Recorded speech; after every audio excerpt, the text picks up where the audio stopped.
नमस्कार, स्वागत आपका केयर याना पे। मैं हूं आपके साथ रमेश जाखड़। 5 अक्टूबर को मतदान हो चुका है और सभी लोगों को इंतजार है तो सिर्फ एग्जिट पोल का है कि आखिर कब एग्जिट पोल आएगा।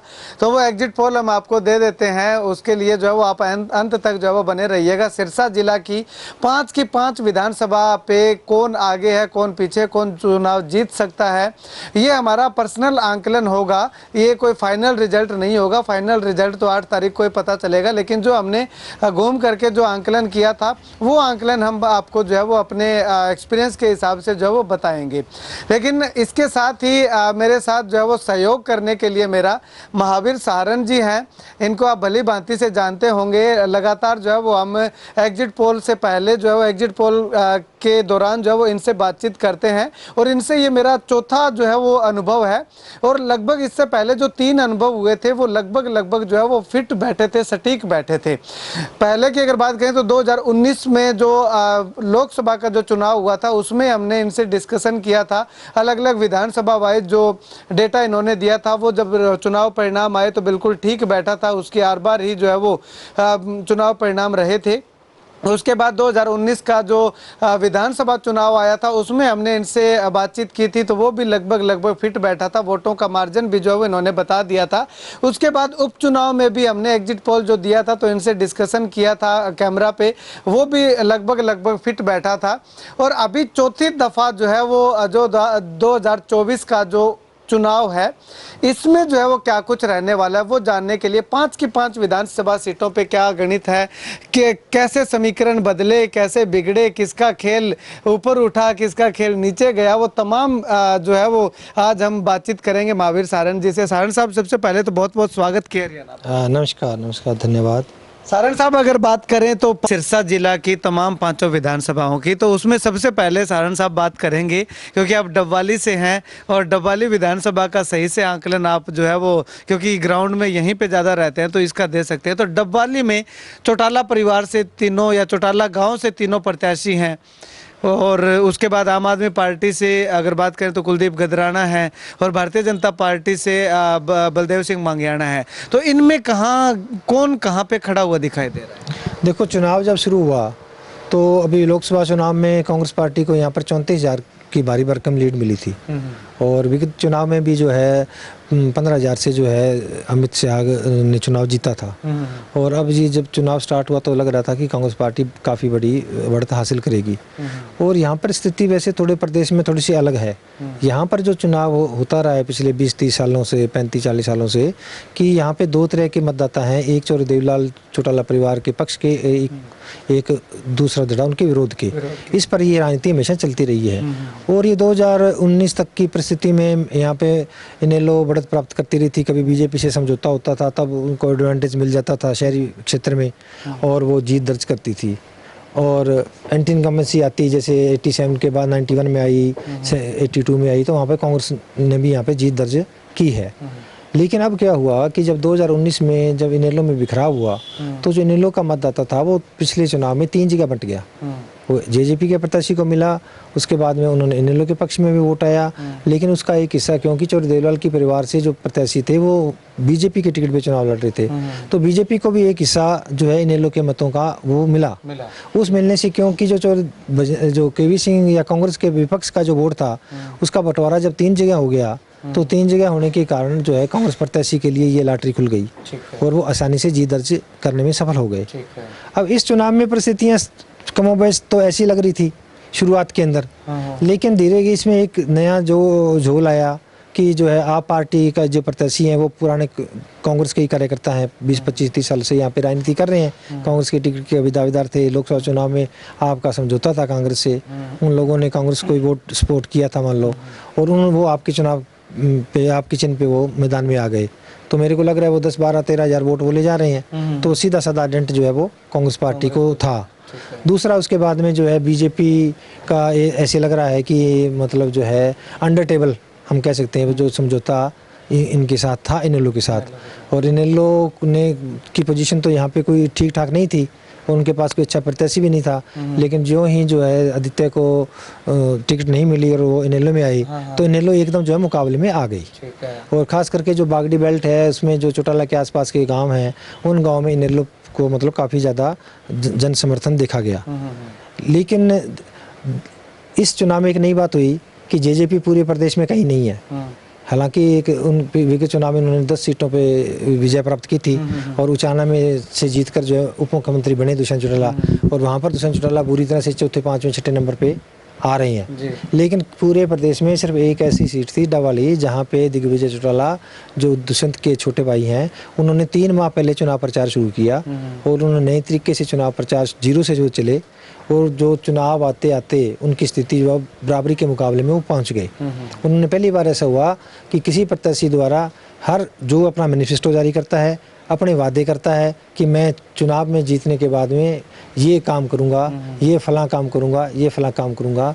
लेकिन दिग्विजय चौटाला ने विगत 3 महीनों में पूरे विधानसभा क्षेत्र में इस प्रकार प्रचार किया और इस प्रकार काम किया कि जैसे कुछ छोटे मोटे काम, लाइब्रेरी स्थापना की काम था, स्टेडियम का काम था, कोई और नाले खड़े थे, कोई पाइपलाइन है, जो है डाणियों के अंदर कोई बिजली की खंभे वगैरह की भी दिक्कत होती है, नहीं पहुंच पाती बिजली दूर दराज, और पानी की सबसे बड़ी समस्या वाटर सप्लाई की डाणियों में होती है। गांव में तो चलो पहुंच गया पानी, तो वो सारे काम उन्होंने, जैसे आज उन्होंने कहा कि ये काम हमारी समस्या है, अब उस अगले 2, 3, 4, 5 दिन में उन्होंने उन समस्याओं का समाधान किया। अब किस बजट से किया, अपने बजट से किया, इन बात से लोगों को मतलब नहीं है, उन्हें काम से मतलब है। तो इन कामों के चलते जो है दिग्विजय चौटाला भी शुरुआत में जीरो से चलते चुनाव आते आते वो बराबरी के अंदर पहुंच गए। ये किसी भी त्रिकोणीय मुकाबला बन गया। ये किसी भी राजनीतिक जो है जानकार थे, उनमें अधिकांश को इसके बारे में कोई ज्ञान नहीं था कि ऐसी परिस्थिति उत्पन्न हो जाएगी। उसके बाद में अब जैसे आज पोलिंग हुई है और जिस प्रकार का वहाँ पर जैसे आजकल साम दाम दंड भेद वाला सिस्टम चला हुआ है, तो वो उसमें भी बड़ी जो है क्या कहते हैं एडवांटेज वो जेजेपी को प्राप्त हुई है। और इसमें एक बड़ी समस्या क्या हुई है कि अगर हम ये चुनाव देखें, यहाँ की परिस्थितियाँ देखें, तो जो कांग्रेस का वोट बैंक है उसके खिलाफ जो वोट बैंक अगर 2 जगह बंटे तो कांग्रेस के लिए कोई परेशानी वाली बात नहीं थी। तो यहाँ पर तो 3 जगह 4 जगह वोट बंट रहा था और कांग्रेस का वोट बैंक सॉलिड है। लेकिन यहाँ पे एक नया हालात क्रिएट हो गई। क्या हुए कि जो आपका प्रत्याशी वोट बैंक में जो डेंट लगा रहा है वो कांग्रेस का लगा रहा है, और दूसरा क्या है कि जो जेजेपी ने जो जो मतलब प्रक्रिया अपनाई है, उस प्रक्रिया में बहुत बड़ी डेंट वो कांग्रेस को लगाने जा रही है। ठीक है। अब यहाँ पे सारण साहब एक बार मैं रोकना चाहूंगा। आपने कहा था कि डबवाली के अंदर 2 तरह के वोट हैं, एक चौधरी देवीलाल परिवार के साथ, वो एक खिलाफत के। तो जो देवीलाल परिवार के साथ है वो वोट भी तो कहीं ना कहीं दिग्विजय चौटाला को गया होगा।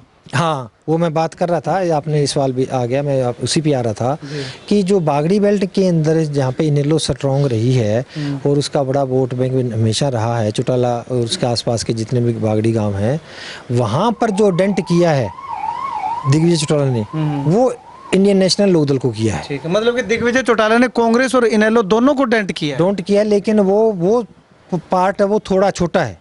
इनेलो वाला वो जो इनेलो को डेंट किया है वो थोड़ा इलाका है, 1/4 है, और जो कांग्रेस को डेंट किया है वो शहर के अंदर डेंट किया है कांग्रेस को, क्योंकि हम शहर के अंदर अगर ये डेंट ना होता तो कांग्रेस पार्टी आराम से 7-8 हज़ार की बढ़त जो है वो उसको प्राप्त थी। लेकिन अब जो मामला 7-8 हज़ार पे नहीं है, वो मामला इनका 3-4 हज़ार ज़्यादा से ज़्यादा जो है वो इनेलो से जो है इसको लीड प्राप्त होगी कांग्रेस को।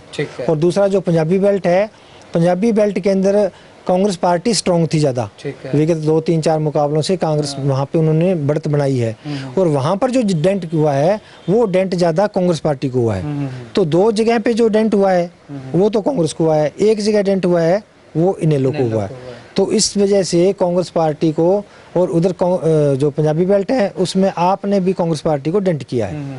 तो इन हालातों में कांग्रेस पार्टी की जो बहुत बड़ी बढ़त थी वो काफ़ी नीचे आ गई है। ठीक है, वो बढ़त काफ़ी नीचे आ गई है, और जो मामला अब ऐसा नहीं है कि कोई आदमी आसानी से दावा कर दे कि 10 हज़ार से कांग्रेस जीत रही है, 15 हज़ार से जीत रही है, जो आज से 15 दिन पहले जो बात कर रहे थे जी 25 हज़ार से जीत रही है, ये मामला नहीं है। ठीक है, अब मामला जो है वो 2-3-4 हज़ार। इतना डेंट पड़ने के बावजूद भी कांग्रेस को आप आज अपर हैंड मानते हो या अपर हैंड कोई दूसरी पार्टी है? नहीं, कांग्रेस को अपर हैंड है। कांग्रेस पार्टी स्ट्रॉन्ग ही बहुत थी, कांग्रेस के पास वोट बैंक ही बहुत ज़्यादा था, और दूसरा वो जो बंटवारा हुआ है चाहे कितना ही हुआ, मान लो कुछ कितने भी डेंट की मान लो जेजेपी ने कांग्रेस को, लेकिन उन्होंने इनेलो को भी तो साथ में डेंट किया है। तो इसलिए इनेलो और जेजेपी जब इकट्ठा हुआ करती थी तभी वो मुकाबला कर पाती थी कांग्रेस से या जीत पाती थी। लेकिन अब जो डेंट हुआ है, चलो थोड़ा ही हुआ है, तो इनेलो का डेंट करने से जो है अपर हैंड जो है कांग्रेस पार्टी को मैं देख रहा हूँ। ठीक है, कहीं ना कहीं पंजाबी बेल्ट की अगर बात करें तो पंजाबी बेल्ट में जो है वो इनेलो से ऊपर दिग्विजय आए हैं, कांग्रेस वहीं के वहीं है। हाँ, कांग्रेस नहीं, कांग्रेस तो कम तो हुई है, हाँ। लेकिन इनेलो से तो ऊपर दिग्विजय आएंगे। हाँ। ये तो ऑलमोस्ट पंजाबी गांव में ऑलमोस्ट 2-4 गांव को छोड़ दो, जेजेपी जो है वो इनेलो से ऊपर आएगी। ठीक है। लेकिन वो जो आएगी तो वो उसने नुकसान कांग्रेस पार्टी का भी किया है, ये बात नहीं है। लेकिन उसका बेनिफिट इनेलो को नहीं हुआ। लेकिन फिर भी इनेलो को बेनिफिट तो हुआ है कि कांग्रेस वहां पर कम हो गई। हाँ। लेकिन चूंकि फिर भी कांग्रेस इस बेल्ट के अंदर इनेलो से ऊपर है, ठीक। बावजूद इसके, और इनेलो से ऊपर शहर के अंदर में, हालांकि ये जो डेरा फैक्टर का भी हुआ है पिछले 2 दिनों में, उससे थोड़ा सा उसको थोड़ा सा फायदा इनेलो को शहर में हुआ है, 1000-1200 वोटों का। और फिर भी जो है मेरे ख्याल में 3000 से 4000 से लेके 5000 तक जो लीड है वो जो है मतलब कांग्रेस की शहर के अंदर इनेलो से रहेगी। तो शहर वाली लीड और प्लस जो है पंजाबी बेल्ट की लीड, और एक कुछ काम ऐसे है जो पंजाबी बागड़ी जो मिक्स है, उसमें भी लगभग आप कह सकते हो कि कांग्रेस की लीड है, और या कांग्रेस इनेलो के साथ बराबरी में है। ठीक है। तो कांग्रेस की जो लीड है वो ज़्यादा गांव में इनेलो की कांग्रेस से लीड है। और अगर चौटाला और एक बड़ा गांव कालुआना है, या ऐसे 2-4-5 गांव है जहाँ पे इनेलो को मतलब लीड मानते हैं हम, उसके अलावा जो इनेलो की लीड कांग्रेस से कोई ज़्यादा बड़ी नहीं है। लेकिन कांग्रेस पार्टी की जो 4000 की जो लीड शहर वाली है वो इनेलो जो है उसके लिए तोड़ना बड़ा मुश्किल है। इसलिए थोड़े मार्जिन से हम ये कह सकते हैं, मतलब कि अंडर 5000 कह सकते हैं। हाँ, इतना ही होगा। ठीक है, इतना ही होगा। ठीक है। तो दिग्विजय और इनेलो मतलब कि दूसरे तीसरे नंबर पे आपको लगता है कि इस वक्त रह रहे हैं? हाँ, दिग्विजय तो बिल्कुल 0 से चले थे ना। दिग्विजय तो बिल्कुल 0 से चलने से, अगर दिग्विजय के पास 30-35 अब यार 8,500 के करीब लोकसभा चुनाव में वोट आया है, और जो इनेलो को जो है वो बीजेपी का वोट, मानो कि बीजेपी का वोट ऑलमोस्ट कन्वर्ट हुआ है इधर, तो 40,000 वोट उनको मिले थे, 18,000 वोट इनेलो को मिले थे। तो वो 58,000 वोट में से चलो 5-7-8,000 वोट निकाल दो बीजेपी के जो आएंगे, तो 50,000 वोट लेकर वो चले हैं। और दिग्विजय जो है 8,000 वोट लेकर चले थे। अगर कहीं दिग्विजय के ऐसा वोट बैंक दिग्विजय के पास 30-35,000 का होता तो दिग्विजय आज 1 नंबर पे होते। ठीक है, चलिएगा। तो मतलब कि डबवाली के अंदर सारण साहब जो हैं वो कांग्रेस को अपर हैंड मान रहे हैं, और हार जीत का मार्जिन जो है वो 5000 के आसपास से बता रहे हैं। 5000 से कोई 1000-2000 ऊपर भी हो सकता है, नीचे भी हो सकता है, यही है। बिल्कुल, ठीक है। और दिग्विजय 2 दर्जन गाँव में अब 1 नंबर पर आ रहे हैं, ये नई बात होगी। ठीक है, चलिएगा। इसके बाद अब सारण साहब अगर रानिया की बात करें, डबवाली के साथ लगता ही रानिया है, रानिया में चलते हैं। रानिया में क्या पोजीशन है, क्योंकि रानिया में दादा पोता आमने सामने चुनाव लड़ रहे हैं, और उधर कांग्रेस से सर्वमित्र हैं, आम आदमी पार्टी से हैप्पी रानिया है, और भारतीय जनता पार्टी से शीशपाल कंबोज है। यानी कि 3 कंबोज प्रत्याशी हैं और 2 जाट प्रत्याशी हैं। ऐसा है, रानिया के अंदर शुरुआत में ही इंडियन नेशनल लोकदल को एज मिल गई थी, और उनकी एज मेरे ख्याल में आखिर तक वो बरकरार रही है जी। और वहाँ पे क्या है कि ये रोडी हल्के का जो है वो एक पार्ट आप मान सकते हैं, और चूंकि वहाँ पर विगत चुनाव में जो रणजीत सिंह को टिकट कांग्रेस ने इनकार कर दिया था, और विगत 2-3 लगातार वो चुनाव हार रहे थे, तो उनके प्रति सहानुभूति थी, तो वो भारी भरकम। और दूसरा क्या जैसे इस बार भी उसी प्रकार पिछली बार भी 4-5 कैंडिडेट वहाँ पे थे मुकाबले में, तो जो एज जो है रणजीत सिंह को मिली, और वो 20,000 से ऊपर वोटों से विजयी हुए। और अभी क्या हुआ कि एंटी इनकम्बेंसी अब थोड़ी बहुत उनके खिलाफ भी है, क्योंकि वो 5 साल तक मंत्री रहे हैं, सबके काम नहीं हो पाते, हर आदमी खुश नहीं हो पाता। तो शुरुआत के अंदर ही जब ऐसा लगा कि जिस वक्त अभय चौटाला के लड़के अर्जुन चौटाला ने यहाँ से चुनाव मैदान में उतरे, तभी से ये तय हो गया था कि यहाँ पे इंडियन नेशनल लोकदल जो है उनको अपर हैंड होगा। उसके बाद में जिस तरीके के आप चर्चाएं आप सुन ही रहो कि बीजेपी का जो कैंडिडेट आया, तो बीजेपी का कैंडिडेट कोई इतना ज़्यादा स्ट्रॉन्ग नहीं था, उनके जो समीकरण के हिसाब से देखे तो वो इनेलो के फेवर का ही था। अभी क्योंकि आप बता रहे हो कि तीन कंपोज कैंडिडेट हैं, तो 3 कंपोज कैंडिडेट का मतलब क्या हुआ कि बीजेपी तो मुकाबले से बाहर ही थी। अब जो है यहाँ पे जिला परिषद चुनाव में आपने भी अपनी उपस्थिति दर्ज कराई, तो उसमें हम कुछ मानते थे। उसके बाद में अब कांग्रेस ने भी जो टिकट का जो लास्ट टाइम में जो है अपना जो कार्ड खेला कंबोज का, वहाँ पे कांग्रेस पे मार खा गई। तो कांग्रेस प्रत्याशी जो है वो शुरू से मुकाबले में नहीं आ पाया। दूसरा चूंकि वो सक्रिय राजनीति में अभी आई हैं, इसलिए उनका जो है कोई ज़्यादा वहाँ पर जो कार्यकर्ताओं के ऊपर ज़्यादा उनके साथ आप कह सकते हैं उनका रसूख नहीं है मान लो। और वो हर कार्यकर्ता एक बार देखता है कि अब आपको पता ही है गुटबाजी का सिस्टम है, जिस गुट को नहीं मिलता वो लोग निष्क्रिय होकर बैठ जाते हैं। और अभय सिंह को फ़ायदा जो है, अर्जुन को फ़ायदा ये हुआ कि जो हलोपा से इनका लास्ट टाइम में जो गठबंधन हुआ, उस गठबंधन का एक एडवांटेज ये मिला कि 2 बार यहाँ पे गोविंद कांडा ने चुनाव लड़ा है और उनका भी पूरी कॉन्स्टिट्यूंसी में जो है नेटवर्क था। उनका लड़का धवल कांडे को उन्होंने डिक्लेयर कर दिया था चुनाव लड़ने का। तो अब वो सारा मतलब जो है उनको एक फ़ायदा तो उनको हुआ ही है ना, कि वो जो एक मुख्य मुकाबले वाला व्यक्ति दोनों बार जो है गोविंद कांडा अच्छे खासे वोट लेके गए थे, सम्मानजनक वोट। तो वो व्यक्ति जब उनके साथ हैं तो उनको एक एडवांटेज तो मिला ही है। अब दूसरा, शुरुआत में जो है जिस प्रकार की कोई भी प्रत्याशी सत्तारूढ़ दल का होता है, वो जब चुनाव की शुरुआत करता है तो उस एंटी इनकम्बेंसी के चलते उसकी पोजीशन जो है वो धीरे कुछ कमज़ोर होती है, धीरे धीरे फिर उसकी पोजीशन जो है वो बढ़ती है। यही तो रणजीत सिंह के साथ हुआ। दूसरा, रणजीत सिंह का जो जेजेपी के साथ तो लास्ट टाइम में जो समझौता इनके साथ हुआ, उसका भी उनको एडवांटेज मिला।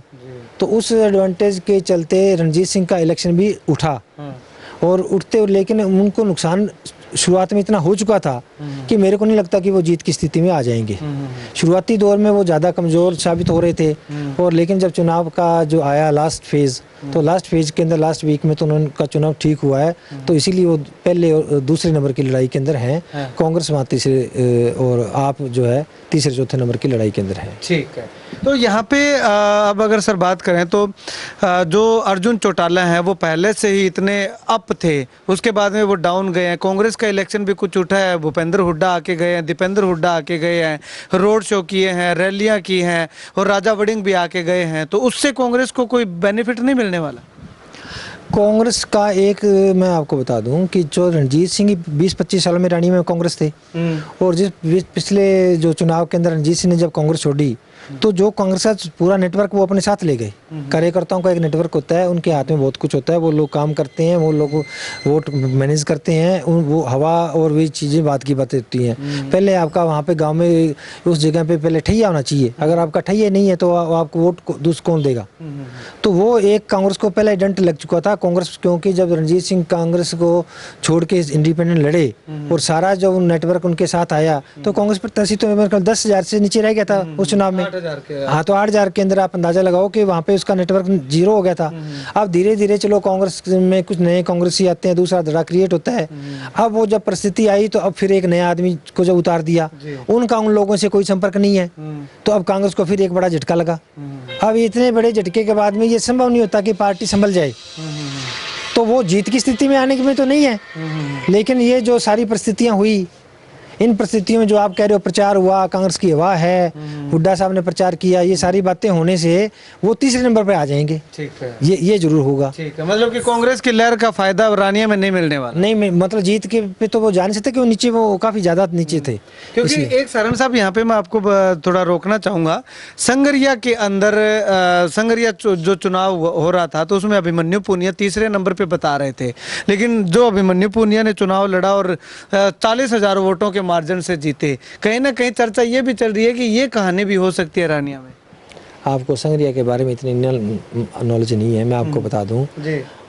ये कुछ इलाके ऐसे होते हैं जिन इलाकों के अंदर पार्टी परंपरागत रूप से बहुत स्ट्रांग होती है। मैं आपको एक उदाहरण दे दूं, 1970 में जब जनता पार्टी की इतनी ज़बरदस्त लहर थी पूरे देश में, उस वक्त भी 1970 के विधानसभा चुनाव में कांग्रेस पार्टी का प्रत्याशी संगरिया से जीता था। तो इसका आप अंदाज़ा लगाइए कि वहाँ पे कांग्रेस पार्टी की जड़ें कितनी मजबूत हैं। वो क्या होता है कि जिस वक्त ये हम कहते हैं कि वो 3 पे था या 5 पे था या 4 पे था, लेकिन जिस पार्टी का स्ट्रॉन्ग अगर जगह हो, जड़ें हो, उसके बाद में उनको सहारा मिल जाए हवा का, कुछ ऐसी परिस्थितियों का। वो अब जैसे वहाँ पे क्या हुआ कि बीजेपी का जो प्रत्याशी था, मान लो बीजेपी की जो खड़े हुए, मतलब वहाँ पर बागी प्रत्याशी थे, तो वो बीजेपी की जिला अध्यक्ष थी जी। तो जो अब उसका एक डिसएडवांटेज किसको हुआ? वो बीजेपी प्रत्याशी को हुआ। दूसरा वहाँ पे क्या था कि बीजेपी का जो प्रत्याशी था वो वहाँ पे सिटिंग था, उसके खिलाफ एंटी इनकम्बेंसी थी जी। तो वो कई चीज़ें इसमें हो जाती हैं कि वो वहाँ पे समीकरण कैसे बैठते हैं, ये ऐसे समीकरण रानिया में नहीं है जैसे आप संग्रिया के साथ इसको हम कंपैरिजन नहीं कर सकते। ठीक है, चलिएगा। रानिया में मतलब कि आप दादा पोता का मुकाबला बता रहे हैं और पोते को अपर हैंड दे रहे हैं, यानी कि अर्जुन चौटाला जीत सकते हैं, रणजीत सिंह दूसरे स्थान पे। हाँ, रणजीत सिंह, लेकिन वो उनमें ये नहीं है कि जैसे 20-30 हज़ार वाला अंतर नहीं है। शुरू में ऐसा लग रहा था कि अंतर ज़्यादा है, लेकिन उन्होंने अंतर काफ़ी कम किया है और काफ़ी वो नज़दीक आए हैं और प्रचार में। और लास्ट टाइम पे उनका जो प्रचार था वो बढ़िया रहा है, लोगों ने उनके प्रति कुछ सहानुभूति भी हुई है और वो ज़्यादा बड़े मार्जिन, अगर हारेंगे तो ज़्यादा बड़े मार्जिन से नहीं हार रही हैं। जो साम दाम दंड भेद का आपने डब्बाली में जिक्र किया, वो अगर वहाँ पे चला है रणजीत सिंह के द्वारा, तो उसका कितना फर्क आप मानते हैं? अगर वो चला है तो उसका एडवांटेज तो उनको मिलेगा। अब देखो अंतर तो उनमें मैं तो कोई ज़्यादा मानता नहीं। अगर इस तरीके चला है तो वो कुछ भी हो सकता है। अगर वो ज़्यादा उसमें चल गया और ठीक ठाक तरीके से चल गया मान लो, तो उसमें तो फिर वो ये चमत्कार भी हो सकता है, जैसे लोग अपेक्षा तो कर रहे हैं कि रणजीत सिंह नहीं जीत रहे, लेकिन यहाँ पे ये सीट पलट भी सकती है। ठीक है, मतलब कि दोनों में से कोई जीत सकता है। हाँ, कोई जीत सकता है। अपर एंड आज की डेट में अपर एंड आप अर्जुन चौटाला? मैं अर्जुन चौटाला को मानता हूँ। ठीक है, चलिएगा। अभी इसके साथ सबसे ज़्यादा हॉट सीट जो बनी हुई है रानिया के बगल में ही है ऐलनाबाद, जहां से मुख्य तौर पे दो ही प्रत्याशियों के बीच में आमने सामने का मुकाबला है। अभय सिंह चौटाला जो कि लगातार 4 बार विधायक बनते आ रहे हैं, और उनके सामने है भरत सिंह बेनीवाल जो कि ऐलनाबाद से एक बार भी विधायक नहीं बने और दड़बा से एक बार विधायक रहे हैं। तो उस सीट पे जो है वो आपको क्या लग रहा है? लगातार चर्चाएं कभी भरत सिंह बेनीवाल के ऊपर होने की चल रही हैं, कभी अभय चौटाला के ऊपर होने की चर्चाएं चल रही हैं। हाँ, यहाँ पे मुकाबला शुरू से ही जो है ऊपर नीचे होता रहा है। अब एक तो इसमें अभय सिंह चौटाला के लिए तो एक, क्योंकि उन्हें सारे पूरे प्रदेश में प्रचार करना था, एक ये उनका डिसएडवांटेज हुआ है कि वो यहाँ पर समय नहीं निकाल पाए। दूसरा क्या था कि वो वैसे तो चुनाव, उनकी टीम वहाँ पे बहुत स्ट्रांग है, वो टीम उनकी चुनाव लड़ती रही है और अब की बार उनको ये उम्मीद भी थी कि बसपा के साथ उनका गठबंधन है और तकरीबन आधा हमारे मुताबिक वो तो ज़्यादा सोचते होंगे, आधा दर्जन सीटों पे जो है वो जीत के करीब है पूरे प्रदेश में इनेलो बसपा गठबंधन। और दूसरा यहाँ पे क्या हुआ कि ये जो चुनाव जब शुरुआत में तो अभय सिंह को एज मान के चल रहे थे, लेकिन जिस प्रकार का प्रचार हुआ कि जो है कांग्रेस पार्टी की बड़ी ज़बरदस्त लहर है और कुछ जो टिकट कटी, यहाँ पे मीनू बेनीवाल काफ़ी समय से बीजेपी के में सक्रिय थे और ये धन्ना सेठ की गिनती में आते हैं। जैसे पूरे प्रदेश में इस प्रकार के 7, 8, 10 जो प्रत्याशी थे जो पिछले 2-3 साल से अपनी जेब से पैसा खर्च करके सामाजिक कार्य करवा रहे थे, तो जिसके चलते उन्होंने हल्के में थोड़ी पेठ तो एक बनाई है, इसमें तो कोई दो राय है नहीं। तो अब उनकी टिकट जो कैसे कटी, ये क्यों कटी, ये तो सब ये पर्दे के पीछे की बातें हैं। तो अब उन हालातों में अभय सिंह का प्रचार ऊपर नीचे होता रहा है और एक सप्ताह पहले तक ये स्थिति अभी ये आ गई थी कि अभय सिंह को, क्योंकि जो पंजाबी बेल्ट है उसमें सिर्फ जो आंदोलन के बाद में उपचुनाव में ही अभय सिंह विजयी रही हैं। उससे पहले लगभग जितने चुनाव हुए हैं ये इलाका हमेशा ही पुरानी लोकदल या अभय सिंह के खिलाफ यहाँ पे वोट होती रही है परंपरागत रूप से। अभय सिंह हारते रहे हैं पंजाबी? हाँ, हारते रहे। पहले भागीराम जी ऐलनाबाद से लड़ते थे तब भी इस बेल्ट में हारते रहे हैं। और दूसरा, शहर के अंदर भी उन्हें कभी मेरे ख्याल में बढ़त नहीं मिल पाई और वो 2, 3, 4 हजार जैसे चुनाव में अलग अलग वो हारते रहे हैं। तो अभी दोनों सेगमेंट में तो कमोबेश वही स्थिति है, हार ही रहे हैं ये। अब ये एक दड़बा वाला इलाका है, चोपटा बेल्ट है, उसके 45 जिसको बोलते हैं, वहाँ पे अभय सिंह को अच्छी खासी बढ़त हमेशा ही मिलती रही है। और दूसरा जो पुराना ऐलनाबाद का जो राजस्थान के साथ बॉर्डर लगता है, जाट बहुल्य इलाका है, वहाँ पर पिछला जो उपचुनाव हुआ था वहाँ पे सत्तारूढ़ दल ने, बीजेपी ने वहाँ पे डेंट लगाया था। अभी भी वहाँ पे पोजीशन मेरे को लगता है कुछ वहाँ पे नरम कह सकते हैं। लेकिन अब हालात क्या है कि जैसे देख रहे हैं पिछले 2-3-4 दिन से पहले तो अभय सिंह की पोजीशन जो है एकाएक ऐसे लगा कि वो चुनाव हारने जा रहे हैं, लेकिन फिर जो है चुनाव आते आते उन्होंने कंट्रोल किया उसको, और कंट्रोल करने के बाद में ये फिर बराबरी पर आए हैं। और अब जैसे अब उनका क्या रोल, मीनू बेनीवाल का भी रोल, स्वाभाविक बात है कि वो कैसे चाहेंगी जब कोई आदमी की टिकट कट गई और वो अपना वोट अपना मुख्य प्रतिद्वंदी है, वो भाई ये केन प्रकेन ये नियम है, तो वो उनका प्रयास तो ये रहेगा। हालांकि पवन बेनीवाल को कांग्रेस से तोड़कर ये एक अभय चौटाला ने एक एडवांटेज प्राप्त किया था, और उनका असर भी है पवन बेनीवाल का। और लेकिन अभी जो सामदान दंड भेद वाला मामला हुआ है, अब ये दोनों चीज़ें आपस में कंट्राडिक्टरी हैं। उन्होंने किया है, मीनू बेनीवाल ग्रुप ने जो है वो दूसरी तरफ जो है उन्होंने मतलब जो है जम के जो है उनको सपोर्ट किया है। तो अब ये जो हालात हुए हैं, और जो बीजेपी के प्रत्याशी पंजाबी प्रत्याशी थे वो कोई बड़ी सेंध कांग्रेस के मतों में नहीं लगा पाए हैं, तो ये भी डिसएडवांटेज है अभय सिंह के लिए। तो इन हालातों में बड़ा मुकाबला जितना ज़्यादा कंट्रोवर्शियल और इतना ज़्यादा वो नेक टू नेक है कि उसके बारे में कोई ये दावा कर पाना कि ये क्लियर कट ये जीत रहे हैं या क्लियर कट ये हार रहे हैं, ऐसा मुझे तो नहीं लगता कि कोई दावा कर पाएगा। ठीक है। लेकिन अब ऊपर नीचे वाला मामला तो जब पवन बेनीवाल आए तो कह दिया अपर हैंड हो गया, समझे बात है। अब शैलजा वहाँ पे नहीं आई, उनका प्रोग्राम बनने के बाद कैंसिल हो गया, तो फिर हम कहते हैं कि जो है बरसिंह बेनीवाल डाउन हो गए, तो ये हुड्डा ग्रुप के कैंडिडेट हैं वो उनको सपोर्ट नहीं करी है, पर चलती रहती हैं चर्चाएं, और ये चर्चाओं का इलेक्शन होता है।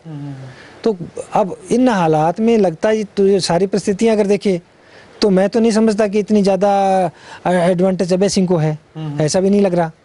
और जैसे सामदान दंड भेद वाला जो मुद्दा है उसमें अगर वो उनको एज मिल गई, क्योंकि बरसिंह तो नहीं लगता कि उनके पास इतने वो ताकतवर या इतने जो है आर्थिक रूप से ऐसे होंगे कि वो कुछ कर पाए होंगे, तो वहाँ पे उनको झटका लग सकता है। अगर यहाँ पे मीनू बेनीवाल, क्योंकि वो अभय चौटाला के धुर विरोधी रहे हैं, पहले भी उपचुनाव में भी जो है वो काफ़ी प्रयास किया था कि अभय चौटाला को हराया जाए, वो अब अगर भरत सिंह के साथ लग चुके हैं और फाइनेंशियली सपोर्ट जो है वो अगर कांग्रेस के लिए वो करते हैं, तो क्या स्थिति आपको लगती है?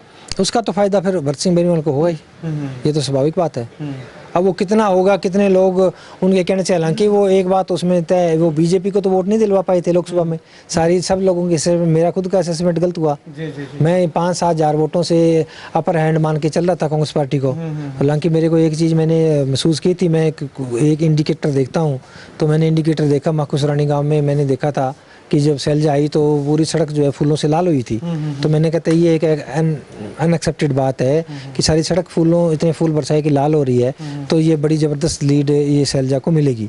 लेकिन बाद में परिस्थितियाँ ऐसी थी कि मीनू बेनीवाल का जो शो था या मुख्यमंत्री की रैली थी, मैंने तो पूरे प्रदेश में ऐसी रैली नहीं देखी जो उन्होंने की थी, तो ऐसा लगा कि उनका बड़ा असर है। लेकिन वहाँ तो उस वक्त तो ये बेअसर साबित हुए थे, और कांग्रेस पार्टी को कोई भी, मैं कहता हूँ प्रेक्षक जो निष्पक्ष हमारे जैसा जो इस राजनीतिक हम करते हैं, एनालाइज करते हैं, तो वो 25-26-27 हज़ार की लीड मान के नहीं चल रहा था कि कांग्रेस पार्टी को इलाहाबाद से मिलेगी। तो अब देखो कि वो मीनू बेनीवाल का कितना असर वो जो है होता है, और वो कितना जो है बरसिंह बेनीवाल के लिए जो है फायदेमंद साबित होते हैं, ये तो चुनाव में डिसाइड हो जाएगा। ठीक है। अभी सारण साहब अगर बात करें, मान के चलें कि एलनाबाद में अपर हैंड किसको आप रखना चाहोगे, क्योंकि अभी तो चुनाव हो चुके हैं, अभी इसका कोई फर्क भी नहीं पड़ना है लोगों पे, मतदाताओं पे, तो अभी अपर हैंड आप किसका मान रहे हैं, अभय सिंह चौटाला का या भरत सिंह बेनीवाल का? नहीं, मैं तो अभी minor upper hand Abhay Singh का भी मानता हूँ। ठीक है, माइनर, बिल्कुल माइनर अपर हैंड। ठीक है। तो कितना मार्जिन, कितना का मानते हैं? मार्जिन माइनर में तो कितना का आएगा, 1000-2000 वाला मामला ही है। ये भी अंडर 5000? हाँ बिल्कुल अंडर 5 होगा, मतलब कि 5,000 के लगभग मार्जिन है, और उसमें भरत सिंह बेनीवाल भी जीत सकते हैं और अभय चौटाला भी जीत सकते हैं, लेकिन ज्यादा अभय चौटाला जीतते मेरे को चांस ज्यादा लग रहे हैं, क्योंकि अभी पता नहीं कि मीनू बेनीवाल का फैक्टर कितना काम किया। अगर उनका फैक्टर क्लिक हो गया फिर तो ये अभय चौटाला के लिए खतरे की घंटी है। और जैसे लोकसभा चुनाव में जैसे हुआ, लोकसभा में तो मैंने आपको उदाहरण दे दिया, वो क्लिक नहीं हो पाया, फिर अभय सिंह चौटाला जीत जाएंगे। ठीक है, तो ये एलनाबाद की जनता पे छोड़ देते हैं कि आप बताइएगा मीनू बेनीवाल का क्लिक कितना हुआ है, कितने वोटरों पे मीनू बेनीवाल ने क्लिक किया है। क्लिक का मतलब आप समझ रहे होंगे, साम दाम दंड भेद कितना का लगाया है। अगर वो लगाया है तो सारण साहब का कहना है कि भरत सिंह बेनीवाल चुनाव जीत रहे हैं, अगर वो क्लिक नहीं हुआ है तो अभय चौटाला चुनाव जीत रहे हैं। यही है? बिल्कुल यही है। ठीक है, चलिएगा। अब इसके बाद अगर बात करें तो उसके साथ लगते हम सिरसा विधानसभा पे आ जाते हैं। सिरसा विधानसभा में गोकुल सेतिया जो कि कांग्रेस से हैं और गोपाल कांडा जो कि हलोपा से हैं, भाजपा का और इनेलो का समर्थन गोपाल कांडा को मिला हुआ है। तो वो दोनों आमने सामने, यही आमने सामने पिछले चुनाव में थे। गोकुल सेतिया 600 वोटों से हार गए थे, लेकिन इस बार फिर से दोनों आमने सामने हैं। क्या कुछ लगता है, क्या समीकरण? यहाँ पे देखो परिस्थितियाँ कई बार यहाँ पे उल्टी पलटी। शुरुआत में भी कांग्रेस पार्टी को लगा कि गोकुल सेतिया बहुत ताकतवर है। एक समय से मैं तो ये मानता हूँ कि उनको घर से बुला कर ट्रीट कांग्रेस पार्टी ने दी है। और ये तो अगर कोई वैसे दावेदार कांग्रेस पार्टी में वीरवान मेहता या राजकुमार शर्मा कई थे, मतलब तो उनको नवीन केडिया तो उनको टिकट नहीं मिली। तो इसमें ये तो मानना ही पड़ेगा कि जो है बड़ी उस जबरदस्त पेठ गोकुल सेतिया की है और कांग्रेस पार्टी ने ये स्वीकार किया और वाया पंजाब होकर के गए हैं। हाँ चलो, वो तो किसी के साथ संपर्क होते हैं, लेकिन अगर एक लास्ट टाइम में मतलब कोई पार्टी का जैसे बबली को कह दिया बावरिया जी ने कि ये तो हमारे सदस्य नहीं है, हम इनको टिकट की आपका दावा ही नहीं बनता, और सदस्य तो ये भी नहीं थे, तो दावा इनका तो बन गया मान लो। तो कहने का मतलब ये है कि वो उसमें तो कोई शक है नहीं कि वो बहुत स्ट्रांग हैं और उन्होंने समझा, या उनकी जो उनके पास फीडबैक होगा या उनका कोई सर्वे होगा कि सीट निकालने की क्षमता जो है वो गोकुल सेतिया के पास ही है, जो कांग्रेस के दूसरे दावेदार हैं हमारे उनके पास नहीं है जी। और ये बात जब उनका हुआ प्रचार स्टार्ट हुआ उसमें भी वो बहुत आगे लग रहे थे, लेकिन फिर एकाएक जो है परिस्थितियाँ थोड़ी बदली और बदलने से क्या है कि अभय चौटाला जो है इस गोपाल कांडा के समर्थन में आ गए। उनके समर्थन में आने से गोपाल कांडा को थोड़ा एडवांटेज मिला।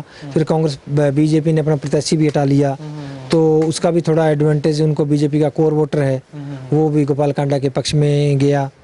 तो लेकिन मैं एक बात और समझता हूँ कि जो गाँव है, मतलब गांव में, क्योंकि पिछली बार इनेलो का इस गांव पे, इन गांव पे बड़ा असर था, क्योंकि ये जो गांव हैं ये अधिकांश गांव दड़बा कंस्टिट्यूंसी के गांव हैं जो सिरसा के साथ जोड़ दिए गए थे, और इन पर इनेलो का बहुत ज़बरदस्त प्रभाव, प्योर बागड़ी ये बेल्ट के गांव हैं, तो इनेलो का बड़ा ज़बरदस्त प्रभाव शुरू से ही रहा है।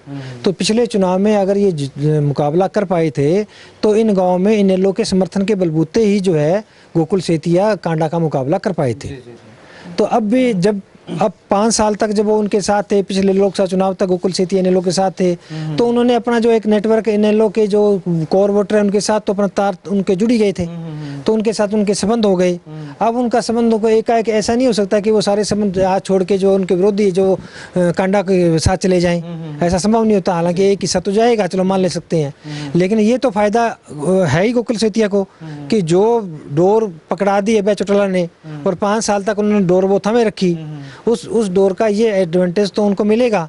तो दूसरा कांग्रेस पार्टी की लहर, तीसरा कांग्रेस को गांव में कुछ वोट एक्स्ट्रा जो किसानी आंदोलन के चलते वो भी जो गांव में वोट जो है जाट बेल्ट के अंदर वोट पूरे प्रदेश में मिल रहा है। तो इन सारी परिस्थितियों को कांडा की खिलाफत के वोट भी, कांडा की खिलाफत के वोट लगा लो, तो ये सारी चीजें अगर मिला लें तो वो जो गाँव है, मतलब उन गाँव में जो है गोकुल सेतिया का अपर हैंड 100% एज आप मान सकते हैं। अगर 31 गांव है तो मैं कहता हूँ 24, 25, 23 गांव में वो जो है वो लीड जो है उनकी है। अब आते हैं शहर के अंदर। अब शहर में क्या है कि पंजाबी बिरादरी की ये कैंडिडेट हैं और पंजाबी बिरादरी का रिकॉर्ड है पिछले 35-40 साल का। पंजाबी बिरादरी जब वोट डालती है तो पूरे प्रदेश में, मैं आप उदाहरण दे दूं, कोई भी ऐसी जाति नहीं है जो एकजुट होकर वोट डालती है पंजाबी की तरह। ठीक है। और उन्होंने तो एक बार तो इनके 1.5 दर्जन के करीब विधायक थे, जिनके जो नानाजी लक्ष्मणदास अरोड़ा इंडिपेंडेंट जीते, लीला कृष्ण मेहता फतेहाबाद से, ओम प्रकाश महाजन इंडिपेंडेंट, अमरचंद मक्कड़ हांसी से, तो ये तो मतलब एक तरफा वोट डाल के इंडिपेंडेंट जीतते रहे हैं पंजाबी प्रत्याशी पूरे हरियाणा के अर्बन बेल्ट के अंदर जहाँ इनका दबदबा है। तो अब तो उनके पास जो है पार्टी की टिकट है, ये बड़ा एडवांटेज है। बीजेपी के खिलाफ एंटी इनकम्बेंसी है, ये बड़ा एडवांटेज है। और तीसरा इनके पास एडवांटेज वो भी मान सकते हैं किसान आंदोलन में नारायण खेड़ा, जो रूरल बेल्ट का जो उनको एक एडवांटेज है। तो इतनी बातें होने के बाद भी अगर चुनाव हारेंगे तो फिर मैं तो ये नहीं समझता कि ऐसा होने जा रहा है, ये नहीं हो सकता। ठीक है, किसी भी सूरत में नहीं हो सकता। तो कांडा के मुकाबले में आने का कारण इनेलो का जो वोट कुछ कांडा के साथ लगे, उसको मान सकते हैं कि वही वोट कांडा को मुकाबले में लेकर के आया है। कांडा तो साम दाम दंड भेद का तो खिलाड़ी है ना, इसलिए वो मुकाबले में कुछ आ जाता है। और दूसरा उसको ये फायदा तो हुआ ही है कि हालांकि इतने वोट इनेलो के कहने से नहीं मिले इसको, इनेलो का एक हिस्सा ही उनको मिलने जा रहा है। और जो 2 हिस्से वोट जो गांव में कांग्रेस गोकुल सेतिया को मिल रहे हैं, जिसमें एक परंपरागत वोट कांग्रेस का और दूसरा जो है इनेलो वाला हिस्सा, 2 हिस्से वोट, ये स्थिति हर गांव में लगभग रहेगी। तो अब जब गांव में आप नहीं जीत रहे, पंजाबी वोट एकजुट है, कोई मैं नहीं समझता कि ये जो कांग्रेस के जो दूसरे अदर्स वीरबाल मेहता जी या और दूसरे हैं, ये कोई इनको ज़्यादा कितना भी वो निष्क्रिय हो जाए, ये डेंट नहीं लगा सकते। क्योंकि पंजाबी जो मतदाता है, और ख़ास करके वो जो मतदाता जो बड़े महलों वाला नहीं है, बड़ी कोठियों वाला नहीं है, जो कामकाजी है, जो छोटी दुकानदारी करता है, रेडिया लगाना है, वो उनका वोट भी ज़्यादा पोल होता है। और वो वोटों का एकजुटता गोकुल सेतिया के साथ है, कोई इस बात को इनकार नहीं कर सकता। ठीक है, मतलब कि कहीं ना कहीं ये कहा जा सकता है कि गोकुल सेतिया गांव से जो है वो लीड ले रहे हैं और शहर में जो है वो बराबरी पे खड़े हुए हैं। हाँ, बराबरी में नहीं, आज ये लग रही है मेरे को, आज ये लग रही है। हाँ, बिल्कुल। शहर में और गांव में दोनों में जीत रहे हैं, दोनों में जीत रहे हैं। ठीक है। और कांडा का साम दाम दंड भेद जो है वो काम नहीं करेगा बिल्कुल भी, निकर कितना वो उससे ज़्यादा जीत रहे हैं। अच्छा, जितना वो काम करेगा तो भी वो जीत रहे हैं, तो भी वो जीत रहे हैं। हाँ। मतलब कि कुल मिलाकर के आप जो है वो यहाँ पे गोकुल सेतिया को जीतता हुआ दिखा रहे हैं, इसमें फाइट नहीं बता रहे हो आप? नहीं, फाइट जब वो जीत ही रहा है, फाइट तो चलो होती है। फाइट तो जब कोई 25,000 से कैंडिडेट आ रहे उसको भी हम फाइट कहेंगे। 50,000 से अब कौन कहता था सुभाष बराड़ 50,000 से हारेगा, हम फाइट ही कहते थे। वो जो है वीरेंद्र सिंह की जो मिसेस थी उचाना से, वो भी 50,000 से दुष्यंत चौटाला से हारी, तो कौन कहेगा कि वो फाइट नहीं थी? चुनाव से पहले तो उनको भी फाइट कहते थे। मतलब कि आप गोकुल सेतिया को जिता रहे हो क्लियर? हाँ, गोकुल सेतिया बिल्कुल जीत रहे हैं। कितने वोटों का मार्जिन, कितना का मान सकते? मार्जिन तो अब इसमें कई बार ये जो दाम दंड भेद वाले वोट होते हैं, वो अब थोड़ा सा इसकी आइडेंटिफाई नहीं हो पाता कि उन लोगों की ये हमारे पास नहीं आ पाती फीडबैक कि कितने वोट लिए हैं, कितने इसमें पंगा इसमें होता है। वैसे तो हम असेसमेंट कर लें कि कितना है, अब ये एक नया ट्रेंड चल गया तो उसमें वोटों के मार्जिन में ये ऊपर नीचे कर देता है। लेकिन मेरा कहना है कि ये 5,000 प्लस की इसकी जीत आएगी। ठीक है, 5,000 प्लस की ऊपर जाएगी, ऊपर जाएगी, नीचे नहीं है। ठीक है, अब बात करते हैं उसके साथ ही लगता इलाका है कालांवाली विधानसभा। कालांवाली विधानसभा में राजेंद्र सिंह देसूजोधा जो कि पिछली बार अकाली दल इनेलो के सहयोग से चुनाव लड़े, भाजपा ने टिकट काट दिया था, सामने थे शिषपाल खेरवाला जो कि कांग्रेस से विधायक बने। और इस बार राजेंद्र सिंह देसूजोधा वापसी अपने घर वापस आकर के अपनी माँ पार्टी बोलते हैं उनको, वो भाजपा में शामिल हुए और भाजपा ने उन पर भरोसा जताया। सामने वही प्रत्याशी शिषपाल खेरवाला, तो इस विधानसभा को कैसे देखते हैं? यहाँ पे कांग्रेस का अपरेंड है क्योंकि यहाँ पे बीजेपी सही मायने में चुनाव लड़ रही है। वो 4 सीटों पे चुनाव नहीं, बैकडोर उसकी एंट्री है। और कालांवाली में बीजेपी ने चुनाव लड़ा है, बावजूद उन्होंने प्रत्याशी भी उन्होंने वो एक इनका जो मैंने आपको बताया कि ए और बी वाला जो एससी में किया, उन्होंने अधिकांश 17 सीटों में से अधिकांश प्रत्याशी जो है वो जो वंचित वर्ग से, अब इस वंचित वर्ग में ये बावरिया कास्ट है तो उन्होंने बावरिया, बाजीगर, दानक, वाल्मीकि ये प्रत्याशी ज़्यादा उतारे हैं। बेनिस्बत जो है चमार या ये जो उस कैटेगरी में आते हैं वो नहीं उतारे। उन्होंने एक तरीके से ये जो वोट है पूरे प्रदेश में लेने के लिए उन्होंने इस वर्ग को उन्होंने टिकटें दी है, उसी का एक हिस्सा है। अदरवाइज ये नहीं हो सकता कि जिस प्रत्याशी जो आज प्रत्याशी है उसको मुख्यमंत्री ने कहा कि ये लोग नशा बेचते हैं, मान लो ये सार्वजनिक बातें हुई हैं और उनको पार्टी से निकाला गया, अब उनको दोबारा बुलाकर जो उनको टिकट दी गई। क्योंकि जो राजेंद्र देसूजोधा है ये यहाँ से प्रत्याशी मत मानो, ये बावरिया समाज को पंजाब और हरियाणा में ये सामाजिक स्तर पर एकजुट करते रहे हैं और ये इनका अभियान चलता रहा है। तो इनकी छवि एक बावरिया समाज के नेता के रूप में पूरे प्रदेश में स्थापित है। तो इनको टिकट देने का मतलब है कि बीजेपी का पूरे प्रदेश में अन्य सीटों पे बावरिया समाज के वोट लेना। ठीक है। और यहाँ पर अगर ये ना भी जीते, उनको मालूम है कि यहाँ तो हम कमजोर हैं। जब ये 4 सीटें इन्होंने यहाँ पे बिल्कुल ही छोड़ दी, फिर तो उसमें यहाँ 5वीं में भी विड्रॉ जैसी बात, वो उनको पता है जीतने वाले तो हम है नहीं। तो इससे बेटर तो आप ऐसा प्रत्याशी दो जिससे हमें कहीं 2,000, 1,000, 3,000 वोट जहाँ पे दूसरी सीटों पे जहाँ वो मुकाबले में है वहाँ पर बावरिया समाज के हम ले जाएं तो हमें वहाँ पे एडवांटेज मिल जाए। ये बीजेपी के जो थिंक टैंक है उनकी इस प्लानिंग के तहत जो है वो उन्होंने ये बदनामी भी झेली कि ये जब पहले आप नशे की वजह, बिकवाने की वजह से आपने इसको निकाला, अब आपने वापस क्यों लिया। ये बदनामी उन्होंने ऐसे नहीं झेली, कोई उनकी सीट नहीं आ रही थी, इनको पूरे प्रदेश में बावरिया जाति के वोट लेने थे, इसलिए इनको जो है राजेंद्र सिंह देशजोधा को यहाँ से उन्होंने टिकट दी है। लेकिन वो इनेलो भी यहाँ पे ठीक ठाक उनका प्रत्याशी है। इनेलो का मैं अभी पूछने वाला था कि क्या है। हाँ, क्योंकि इनेलो यहाँ पे ये रोडी हल्के का यहाँ पे काफ़ी गांव है, और जहाँ पर जो चौटाला साहब मुख्यमंत्री रहे, अभय सिंह चौटाला वहाँ से विधायक रहे, चौरदेवलाल वहाँ से चुनाव लड़ते रहे रोडी से, तो ये बड़ा उनका परंपरागत इलाका था और वहाँ पे इनकी ज़बरदस्त पेठ है। और वो तो ये तो इनमें जो बंटवारा हो गया, अदरवाइज तो ये सीटें सारी जो है इनेलो के पक्ष की मानी जाती थी। तो इसके चलते यहाँ पे जो उन्होंने एक सामान्य कार्यकर्ता को पार्टी की टिकट दी है और वो अच्छे खासे वोट वो ले जा रहा है। लेकिन वो ऐसी स्थिति में नहीं है कि वो जीत दर्ज करे। अच्छा, दूसरे नंबर की स्थिति में आने में भी नहीं है। दूसरा तीसरे में मुकाबला राजेंद्र देशजोधा और दोनों के में है। ठीक है, मतलब वो दूसरे पे भी आ सकते हैं, तीसरे पे। हाँ, दूसरे तीसरे में उनमें राजेंद्र देशजोधा और इसमें गुरतेज सिंह में कोई ज़्यादा अंतर नहीं है, कोई 2-4 हज़ार वोट ये ऊपर नीचे है। ठीक है, लेकिन उसकी बढ़त ज़्यादा है कांग्रेस का। उसको एमएलए यहाँ से पिछली बार जीत गए थे अच्छे खासे वोटों से। अभी उनका नेटवर्क ठीक है, वो सौम्य है, उनका स्वभाव भी, कोई उनकी ज़्यादा कहीं विरोधता भी नहीं है। और दूसरा कांग्रेस पार्टी की ये लहर है। तीसरा क्या होता है कि जब जिस पार्टी की लहर हो और जो ऐसी सीटें होती हैं, उन सीटों पे क्या है कहीं वोट कटवाए इस टाइप का मामला नहीं होता समीकरणों के हिसाब से। जैसे अब मैं आपको एक उदाहरण दे दूं, बहादुरगढ़ सीट है, बहादुरगढ़ सीट के अंदर बीजेपी ने वहाँ ब्राह्मण खड़ा किया है और वहाँ पर जाट प्रत्याशी 4 है वहाँ पर, और 4 जाट प्रत्याशी में 3, एक नफे सिंह राठी की धर्मपत्नी है, एक राजेश जोन वहाँ पे इंडिपेंडेंट है, वो 30-30, 35-35 हज़ार वोट ले जा रहे हैं। अब वो इतने वोट वो डेंट किसको दे रहे हैं, वो जाट किसको पोल कर रहा है, वो तो पूरे प्रदेश में कांग्रेस को वोट पोल कर रहा है। रोहतक सोनीपत में तो वो कर ही रहा है पक्का 100%। अब वो जो वोट का डेंट किसको लग रहा है, वो कांग्रेस को लग रहा है। अब लेकिन ये आप खरखोदा की सीट है, अब खरखोदा सीट के अंदर जयवीर वाल्मीकि की खिलाफत है। पवन खरखोदा बहुत अच्छा कैंडिडेट है, लेकिन क्योंकि वो रिजर्व सीट है, सीधा मुकाबला है, वोट कटने का कोई मुद्दा नहीं है, तो बढ़िया कैंडिडेट होने के बावजूद और कांग्रेस का प्रत्याशी की विरोधता होने के बावजूद वहाँ पे कांग्रेस प्रत्याशी आराम से जीत रहा है। ठीक है, तो इसी प्रकार ये रीजन शीशपाल वाला है। शीशपाल की हालांकि कोई विरोधता तो नहीं है, लेकिन क्योंकि वहाँ पे कोई वोट कटने का इस तरीके का कोई मामला तो है नहीं, तो उसमें जो है जहाँ पे कांग्रेस पार्टी जिसकी लहर चल रही है उसके लिए एक बहुत बड़ा एडवांटेज है। तो शीशपाल खेरवाला का मार्जिन आप कितना मानते हैं? 15,000 से ऊपर तो रह सकता है। 15,000 से ऊपर रह सकता है। हाँ। मतलब कि सिरसा जिला में सबसे ज्यादा मार्जिन जो रहेगा वो कालावाली का रहेगा। हाँ, कालावाली में रहना चाहिए। हाँ। अभी सारण साहब 5 विधानसभा पे हमने एनालाइज किया है, 5 विधानसभाओं में आपने बताया है।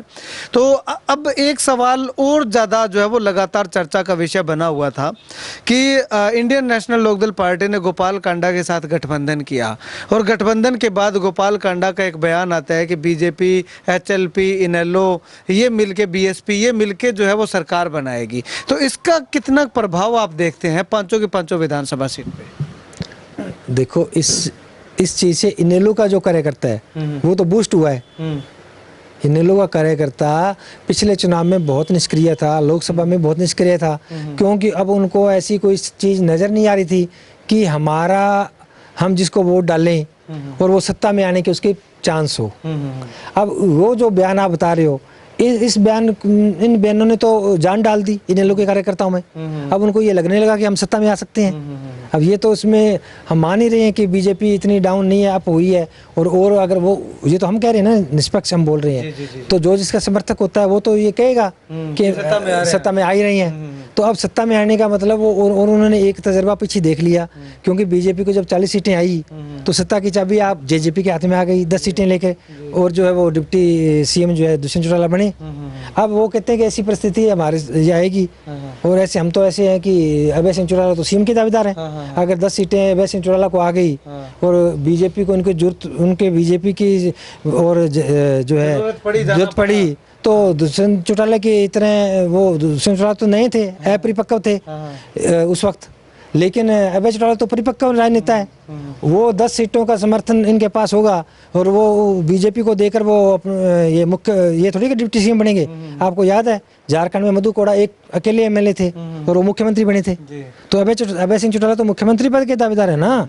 चाहे वो कहेंगे बीजेपी को आप हमें समर्थन दो। अब बीजेपी क्या करेगी? अगर कांग्रेस को उसको रोकना है, कांग्रेस को सत्ता में आने से रोकना है, तो वो कह देगी अभय सिंह चौटाला CM बन जाए। अब ये बातें तो सारी इनेलो के जो लोग कार्यकर्ता होते हैं वो हम लोगों से भी बड़े समझदार होते हैं, वो बड़े जानकार होते हैं। अब उनके भी दिमाग में ये बातें हैं। तो इस चीज़ों से इनेलो के कार्यकर्ताओं को सिरसा जिला में बहुत बड़ा बूस्ट मिला। ठीक है। और इनेलो को नुकसान कहीं ना कहीं हुआ इस चीज़ का? नुकसान तो क्या है कि जैसे जो इनेलो के साथ कोर वोटर है, सुनो मेरी बात, वो कोर वोटर इनेलो का रूरल बेल्ट का वोटर है, वो किसान है, वो जाट मतदाता है, उन्होंने उस चीज़ को छोड़ दिया। क्योंकि इनेलो के साथ एक बात ये भी तो जुड़ी थी ना, क्योंकि किसान आंदोलन में एक व्यक्ति था पूरे देश में जिसने सार्वजनिक रूप से अपने जो विधायक पद से इस्तीफा दिया, किस लिए? कि किसानों के समर्थन में। अब ये बात भी लोग जानते हैं। अब वो कहते हैं कि ये अगर कोई बयान कांडा ने दे दिया या कोई बयान आदित्य ने दे दिया किसानों के खिलाफ, वो कहते हैं इससे वो बात बहुत बड़ी थी। और दूसरे क्या है कि वो परंपरागत रूप से जो इनेलो का बेस है वो किसानों के अंदर है, तो वो किसान इस बात से उनसे रुष्ट नहीं हो सकते कि अगर उनसे वो कहते हैं ये साम दाम दंड भेद की नीति होती है शास्त्र में, अगर हमें आज स्थिति ऐसी नहीं है कि इनेलो अपने दम पे सरकार बनाए, तो उनको पता है ये मजबूरी में ये सारी चीज़, वैसे तो कल को सरकार मान लो ये स्थिति बनती है, जैसे ये बातों हम अंदाजा ही लगा रहे हैं ना, तो समर्थन तो फिर बीजेपी से ही सरकार बनेगी, कांग्रेस के साथ तो अभय चौटाला सरकार बना नहीं सकता, तो फिर बात तो वही आएगी, तो दुष्यंत चौटाला के साथ आई मान लो, लेकिन वो परिस्थितियों को मोल्ड करने में सक्षम है। अगर अब मैं तो ये कहता हूँ कि अगर दुष्यंत चौटाला ने सरकार बनाई, लेकिन दुष्यंत चौटाला एक गलती कर गई, सरकार बनाने के लिए तो आप खड़े होते हो, अब सरकार नहीं बनाओगे तो कितने साल तक कहोगे कि हम सरकार न बना, फिर लोग वोट डालेंगे भी क्यों? सरकार में आ गए थे, लेकिन किसान आंदोलन के वक्त अगर वो छोड़कर सरकार आ जाते तो आज की डेट में जेजेपी प्रदेश की प्रमुख पार्टी होती। तो अभय चौटाला तो ये सब चीजें इतना, अभय चौटाला ने वहाँ पे स्थिति को भांप लिया था और मोर्चा संभाल गए। हाँ, तो वो इतने कच्चे खिलाड़ी नहीं है कि कल को वो बीजेपी का समर्थन ले लेंगे फिर भी अपना वोट बैंक टूटने देंगे, ऐसे नहीं है वो सब, वो बहुत माहिर हैं। नहीं, कहीं ना कहीं चर्चा ये भी चल रही है कि किसानों में काफ़ी जो है वो जो पंजाबी बेल्ट का किसान है उसमें जो है वो कहीं ना कहीं इस चीज़ का काफ़ी रोष हुआ कि अभय चौटाला जो है वो बीजेपी के साथ जाएंगे, और बीजेपी से पंजाबी बेल्ट जो है वो काफ़ी खफा दिखाई दे रही थी। तो पंजाबी बेल्ट में कितना का असर मानते हैं? नहीं, वो तो थोड़ा प्रचार होता है, उसमें कुछ थोड़ा बहुत तो नुकसान चर्चा तो चलती है, लेकिन जब कार्यकर्ता चुनाव लड़ता है और 1 महीने का टाइम होता है तो वो कन्विंस करता है वोटर को कि ये बड़े परिप्रेक्ष्य में ये समझौता, ये चीज़ें करनी जरूरी थी, तो वो छोटे परिप्रेक्ष्य को, वो बात को छोड़ देता है। और बड़ा परिप्रेक्ष्य हमेशा ये होता है कि येन केन प्रकरण सत्ता हासिल करना। ठीक है। अभी गोपाल कांडा पे एक सवाल मैं करना चाहूँगा कि गोपाल कांडा ने जो किसानों को काली भेड़ कहा था, और उसी विधानसभा का एक किसान था जिसके लिए विधानसभा में बोल करके कांडा ने कहा था, तो उसका कितना का आप इम्पैक्ट मानते हैं या कांडा की खिलाफत मानते हैं कि किसान खिलाफत में उतर आए हों? मुद्दा काफ़ी बुनाया गया था कि किसानों को काली भेड़ कहने वाले के साथ मत जाइएगा, कितना का असर मानते हैं? नहीं, वो थोड़ा असर तो उस कांडा के खिलाफ हो रहा है और कांडा को इसका खमियाजा भी भुगतना पड़ रहा है। और वो जो उसकी बेल्ट है गांव रूरल में, मैंने आपको बता ही दिया, अधिकांश गांव में कांडा पिछड़ रही हैं, उसका ये भी एक कारण उसका ये भी है। हाँ। ठीक है, चलिएगा, शुक्रिया सारण साहब बातचीत के लिए। और एक सवाल और रह गया है सारण साहब, आदित्य देवीलाल ने जब उपचुनाव था उस समय कहा था कि आप राबड़ी पी के सो जाओ, ये कानून वापस नहीं होंगे, तो उसका भी कहीं ना कहीं खामियाजा आदित्य देवीलाल को यहाँ पे भुगतना पड़ रहा है, या मुद्दा वो दब गया? नहीं, थोड़ा उसको पंजाबी बेल्ट में मेरे को ऐसा लगा कि उनको तो थोड़ा नुकसान तो हुआ है, क्योंकि पर इनेलो में आने जाने के उसमें कुछ भरपाई तो हुई है, लेकिन फिर भी पंजाबी बेल्ट में लोगों, विपक्ष के पास प्रचार करने का मुद्दा तो था ही। इसमें तो लोकसभा चुनाव में तो परिस्थिति ऐसी थी कि कई जगह उनको ऐसे स्थिति का सामना करना पड़ा था।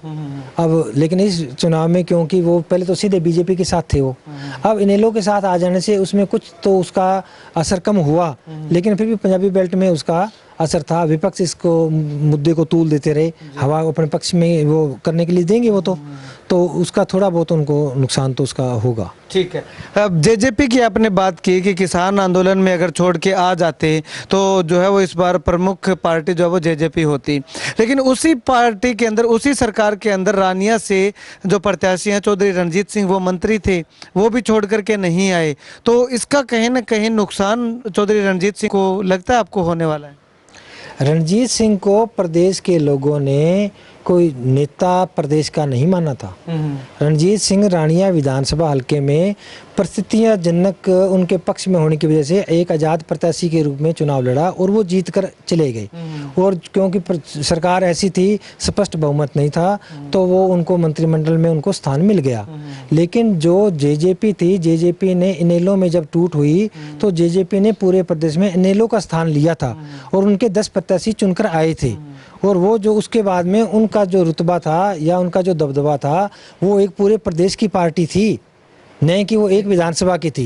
इसलिए मैं विधानसभा की बात कर रहा हूँ कि रणजीत सिंह को उस दौरान जो किसानों के बीच में नहीं आए तो उसका जो है वो खामियाजा भुगतना पड़ रहा है इस चुनाव के अंदर। अब वो थोड़ा बहुत तो असर होगा, लेकिन रणजीत सिंह क्योंकि सोबर टाइप के व्यक्ति हैं, उन्होंने ऐसा बयान जैसे आप कह सकते हो आदित्य ने जैसा दिया या कांडा ने जैसा दिया, ऐसा उन्होंने किसानों के खिलाफ नहीं बोला। ठीक है, मतलब कि साथ नहीं आए तो खिलाफत में भी नहीं खिलाफत भी नहीं किया। दूसरा उनके पास एक जो महकमा था वो बिजली मंत्री थे, किसानों से संबंधित था, और अपने हल्के में भी उन्होंने किसानों के नहर, चाहे वो नहरी पानी का मामला था या गग्गर वाले पानी का था, उसके बाद में बिजली कनेक्शन ये मंत्री के हाथ में होते हैं, अपने हल्के में उन्होंने अच्छे खासे काम करवाए हैं। तो वो सारे काम जो है वो किसानों से संबंधित थे, इसलिए उनके ऊपर वो जो है इतना उनको परेशानी का सामना नहीं करना पड़ा। ठीक है, अभी एक आखिरी सवाल रह गया है। भरत सिंह बेनीवाल जिनको जो है वो लगातार अभय चौटाला कहते रहे हैं, इस चुनाव के अंदर भी देखने को मिले हैं कि उनको बोलना नहीं आता, खागड़ जोटे की फोटो लेकर के चुनाव लड़ते हैं, नॉन सीरियस नेता उनको माना जा रहा था, तो इसका नुकसान कहीं ना कहीं भरत सिंह बेनीवाल को हुआ है?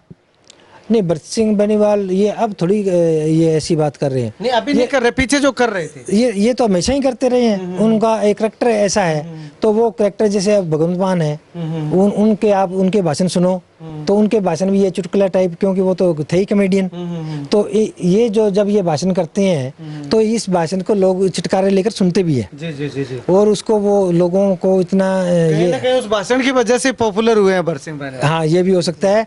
तो कहने का मतलब उससे कोई उनको डिसएडवांटेज मैं तो नहीं मानता, क्योंकि कुछ जब आदमी प्रचार चलता है 1 महीने तो लोग तंग भी आ जाते हैं, तो कुछ उनको हंसी का माहौल भी चाहिए, और हंसी का माहौल जो है वो सबको मालूम है, चाहे वो हमारे पत्रकार साथी उनसे इंटरव्यू करने जाते हैं या जो वो कहीं जनसभा में जाएंगे, तो लोगों को हंसी का माहौल मिलेगा तो लोग उसमें जो है उस रिलीफ फील करते हैं। जी जी जी, मतलब कि इसको आप भरत सिंह के एडवांटेज मान रहे हैं? हाँ, ये कोई डिसएडवांटेज वाली बात नहीं है। ठीक है, ओवरऑल अगर बात करें तो हरियाणा की अगर बात कर लेते हैं, हरियाणा में क्या आपको समीकरण देखने को मिल रहा है? देखो, हरियाणा में अपर हैंड तो कांग्रेस का है, इसमें तो कोई शक नहीं है, लेकिन जो स्थिति चुनाव आरंभ हुआ उस वक्त की जो बात थी, जो चर्चा थी, जो माहौल था, वो तो नहीं है।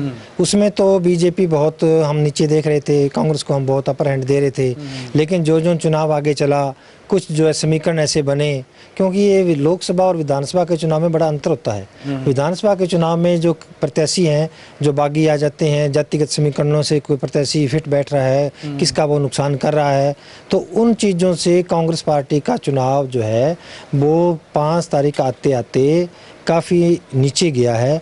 बावजूद इसके मेरे को ये लग रहा है कि सरकार जो है वो कांग्रेस बनाने जा रही है, लेकिन इसको बम्पर जो है वो एज मिलेगी ऐसा नहीं लग रहा है। ठीक है, जब चुनाव शुरू हुआ था उस समय चर्चा थी कि 60+ कांग्रेस जाएगी, 60+ कांग्रेस की सीटें आ सकती है हरियाणा में, तो आज क्या समीकरण आप देख रहे हैं?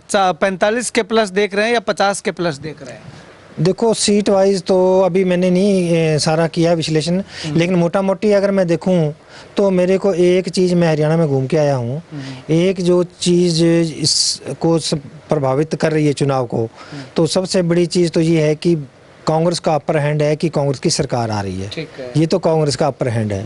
दूसरा, बीजेपी के लिए क्या फ़ायदेमंद है कि चाहे जाट बेल्ट, देश वाली जाट बेल्ट हो जिसमें सोनीपत प्रमुख रूप से कह सकते हैं अपने, चाहे जीटी रोड बेल्ट हो, और चाहे आप कह दो अहिरवाल कह दो, और चाहे आप ये बागड़ का इलाका कह दो मान लो, तो चारों सेगमेंट के अंदर जो समीकरण बने हैं, जो जातिगत समीकरण के मुताबिक कांग्रेस पार्टी को नुकसान ज़्यादा हो रहा है बेनिस्बत बीजेपी के। दूसरा, एक मैंने फैक्टर देखा कि ये तय हो गया है, पूरा प्रदेश ही जानता है जिस प्रकार टिकटों का वितरण हुआ है, जो माहौल कांग्रेस में देखा गया है, तो अगर सत्ता कांग्रेस आ रही है तो इसमें कोई दो राय नहीं है कि भूपेंद्र सिंह हुड्डा जो है मुख्यमंत्री नहीं बनेंगे, ये प्रदेश ने मान लिया है। अब इसके फायदे भी हैं और इसके नुकसान भी है कांग्रेस को।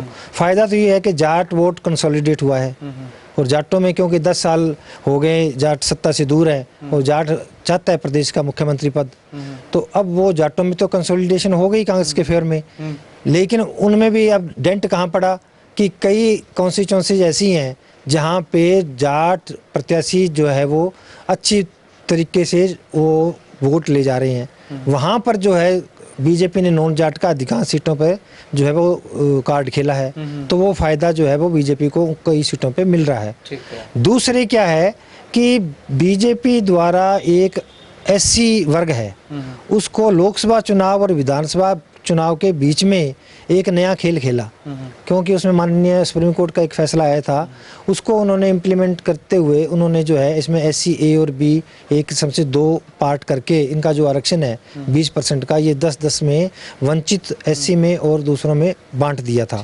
जिसमें कैबिनेट में वो उन्होंने पास किया था। उस चीज़ का बहुत ज़बरदस्त जो है अंडरकरंट उन जो वंचित वर्ग के जो एससी कास्ट है वो बड़ी तादाद में बीजेपी के फेवर में वोट देने जा रही है। ये मेरा खुद का, मैंने जितना वहाँ पे मैं घूमा हूँ, जो मैंने अनुमान लगाया है, और ये इसके बारे में कोई ज़्यादा, क्योंकि वो कास्ट या बीसी बैकवर्ड है, जाट के मुकाबले ये या चुप रहने वाली मतलब जो मतदाता है, ये मतदाता कोई ज़्यादा खुलकर सामने नहीं आते, और इसलिए इसके बारे में ज़्यादा लोगों को, ज़्यादा जो लोग इसके बारे में एसेस करते हैं, ज़्यादा जो मीडिया है इसकी तरफ मेरे ख्याल में ज़्यादा ध्यान नहीं गया है, और ये चुनाव को बहुत बड़े मोटे तौर पे ये मुद्दा प्रभावित करेगा। ठीक है। तो अभी बीजेपी की कितनी सीटें आप मान रहे हैं? देखो, बीजेपी की पोजीशन जब कोई 10 साल की बड़ी एंटी इनकम्बेंसी है, और बीजेपी का एंटी इनकम्बेंसी के अलावा एक किसानों का विरोध भी, किसानों का विरोध, क्योंकि ये जो मुद्दा चला बॉर्डर का, पंजाब एरिया लगा लो, जाट जो किसान वर्ग में बीजेपी को जो बड़ा इसमें नुकसान झेलना पड़ रहा है, और लेकिन कुछ सीटें ऐसी हैं कि एक चीज़ जो उनको एडवांटेज हुआ है, जो बिना खर्ची पर्ची के जो नौकरियां दी गई 10 साल के शासनकाल में, और अब कांग्रेस के जो है प्रत्याशियों ने कुछ ऐसी बातें की जिसमें ये तय हुआ कि खर्ची पर्ची वाला सिस्टम जो है वो दोबारा चलेगा, ये लोगों के मन में आया है, और लोगों ने इस पे शंका जाहिर की है। कांग्रेस ने इसका जो है वो प्रयास भी किया कि इसमें डैमेज कंट्रोल किया जाए, लेकिन एक बार एक चुनाव ऐसी चीज़ होती है, एक बार जो मुद्दा उठ जाए और वो मुद्दा जब ट्रेंड हो जाता है, उसके बाद में उसको रोकना बड़ा मुश्किल होता है। तो ऐसी परिस्थितियाँ आई, फिर एससी ए बी वाला इसमें जो है बीजेपी को अच्छे खासे जो है ऐसी मतदाताओं का जो एक ध्रुवीकरण जो एक तरफ हो गया था लोकसभा चुनाव में, अब इसमें जो है वो प्लस माइनस जो है वो स्क्वायर ये करने जा रहे हैं। तो इन हालातों में मेरे को लगता है, जैसे ये आम तौर पे की प्रचारित किया जा रहा है कि 20 सीटें आ रही हैं, 22 आ रही हैं, 15 आ रही हैं, 18 आ रही हैं, मतलब ये मेरे को नहीं लगता कि 15-18 पे ये मामला रुकने वाला है। काफ़ी वो इससे ऊपर बीजेपी जानी चाहिए, मतलब कि 20 से 25 मान सकते हैं, या 25 से 30? हाँ, 25 से ऊपर भी आ सकती है, 25 के आर पार मान सकते हैं। हाँ, बिल्कुल मान सकते हैं। ठीक, चलिएगा, शुक्रिया बातचीत के लिए। तो यहाँ पे महावीर सारन जी हमारे साथ मौजूद थे। काफ़ी लंबी बातचीत हो चुकी है, 5 की 5 विधानसभा के साथ साथ पूरी हरियाणा का डेटा भी हमने आपको जो है वो निकाल करके दिया है। तो ऐसे में सारन साहब के अनुसार जो प्रेडिक्शन क्या है कि इनके अनुसार जो है वो रानिया में जो है वो अर्जुन चौटाला थोड़े से आगे हैं, हो सकता है पीछे भी हो जाए, लेकिन एज जो है वो अभी अर्जुन चौटाला को बता रहे हैं। तो उसके बाद बाकी 4 की 4 सीटें जो हैं वो कांग्रेस पार्टी के पक्ष में, और एक एलनाबाद, माफ कीजिएगा, एक एलनाबाद जो है वो अभय सिंह चौटाला को थोड़ा सा हल्का सा एज जो है वो दिखाई दे रहा है। अब कुल मिलाकर के इस बार का एग्जिट पोल जो है वो इस तरह से क्लियर नहीं कहा जा सकता कि कितनी सीटें कौन सी पार्टी को आ रही है और कितने वोटों से आ रही है। तो ऐसे में अब मेरा प्रेडिक्शन की अगर मैं बात करूं तो 5 की 5 सीटें भी जो है वो कांग्रेस पार्टी को नहीं आने की संभावना है। लगातार जो चर्चाएं चल रही है, रानिया की सीट जो है वो कांग्रेस पार्टी तीसरे नंबर पर रहती हुई दिखाई दे रही है, ऐसा सारन साहब का भी कहना है। इसके अलावा जो है वो 4 की 4 सीटें कांग्रेस को आ भी सकती हैं, और इनमें से एक सीट जो है वो कांग्रेस के हाथ से जा भी सकती है। तो ऐसे में कुल मिलाकर के आपकी क्या कुछ प्रेडिक्शन है, आप कहां से इस वीडियो को देख रहे हैं? और एलनाबाद का जो हमने एनालाइज किया था, तो उसमें एलनाबाद की जनता पे भी जो है वो कुछ हमने छोड़ा था कि आप भी बता दीजिएगा कि क्या आपको लगता है अभय सिंह चौटाला जीत रहे हैं या भरसिंह बेनीवाल जीत रहे हैं। कुल मिलाकर के यूं कहें कि एलनाबाद का जो इलेक्शन आमने सामने की जो टक्कर देखने को मिली थी, वो जो है वो वाकई में एक हैरान कर देने वाली थी। आज तक जो है वो उपचुनाव में भी इस तरह की टक्कर जो है वो देखने को नहीं मिली थी। हालांकि अभय सिंह चौटाला के सामने पूरी की पूरी सरकार, पूरा तंत्र मंत्र सब कुछ जो है वो वहां पे आकर के डेरा डाले बैठे हुए थे। उसके बावजूद भी अभय सिंह चौटाला चुनाव लड़े और जीते भी। लेकिन इस बार भरसिंह बेनीवाल ने जो है वो अभय सिंह चौटाला के सामने ऐसा इलेक्शन खड़ा किया कि बताना मुश्किल हो गया कि आखिर कौन जीत रहा है। उपचुनाव में कहीं ना कहीं ये प्रेडिक्शन लगा दी गई थी कि अभय सिंह चौटाला जो है वो 10,000 के आसपास वोटों से जीत रहे हैं। लेकिन इस बार ऐलनाबाद में ये बताना भी मुश्किल सा दिखाई दे रहा है कि कौन जीत रहा है। जीतना एक प्रत्याशी के कैंडिडेट के अगर वोटों की बात करें तो वो तो बहुत ही मुश्किल है, लेकिन कौन जीत रहा है ये भी बताना जो है वो काफ़ी मुश्किल सा दिखाई दे रहा है। खैर, अगर भीतरघात होती है तो अभय सिंह चौटाला जो है वो चुनाव हार सकते हैं। अगर भीतरघात नहीं होती है और मीनू बेनीवाल का जो देखने को मिल रहा है कि जो उन्होंने क्लिक कितने वोटों पर किया है, वो क्लिक अगर सही से काम कर दिया और अभय चौटाला के साथ अगर भीतरघात हुई तो अभय सिंह चौटाला चुनाव को हार सकते हैं। इसमें कोई दो राय नहीं है। अगर नहीं हुआ, अभय चौटाला का जो साम दाम दंड भेद जो सही से काम कर गया और मीनू का क्लिक ना हुआ और अभय चौटाला के साथ भीतरघात ना हुई तो अभय सिंह चौटाला जो है वो इस चुनाव को जीत सकते हैं। ऐसे में यही स्थिति जो है वो सभी सीटों पे है। केवल और केवल एक रानिया, माफ कीजिएगा, कालांवाली और सिरसा सीट जिसमें जो है वो कांग्रेस का बड़े हद तक जो है वो अपर हैंड हमें दिखाई दे रहा है। इसके बाद सभी सीटों पे मुकाबला जो है वो काफ़ी फंसा हुआ पेच जो है वो दिखाई दे रहा है।